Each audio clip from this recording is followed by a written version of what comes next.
It's a fact that the UK tax burden has hit record highs, the biggest tax raising parliament on record.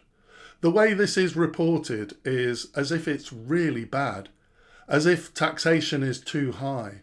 But I don't think it is too high. In fact, I would argue that it's not high enough. This might sound outrageous, even fiscally irresponsible, but my starting point is that after more than 10 years of austerity, the economy and UK society is really in trouble. Public services and the national infrastructure are teetering on the edge of collapse.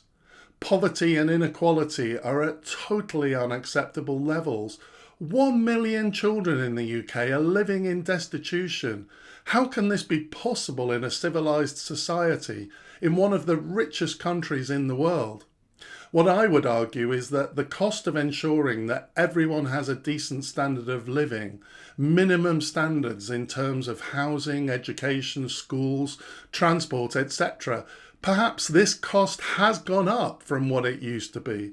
I think we need to be open to the fact that we need to spend more than we used to ensure that we take care of those suffering or those at a big disadvantage. In fact, I would question whether burden is a helpful word in this context.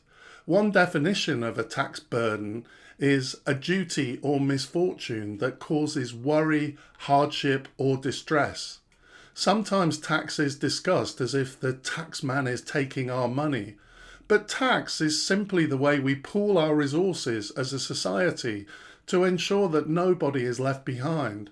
It shouldn't be described as a burden. It's something much more positive than that. If we look at tax as a percentage of GDP, we can see that it is at very high levels. It's still not quite reached what it was in 1948, immediately after the war, but it's still much higher than any time since the 1950s. This is a big change, that's for sure. But when we look at it in context, it doesn't look such a surprise. The UK is 16th out of 38 OECD countries. If we compare it to comparable European economies, France, Italy, Germany, Netherlands, Spain, the UK has a lower tax to GDP ratio than any of these countries. If we look at the trend over the past 60 years, the green line is the ONS data, but the yellow line is the OECD data, which is comparable between different countries. We can see that in the 60s and 70s, the UK was higher or equal to the other EU or G7 countries, shown by the light and dark blue lines.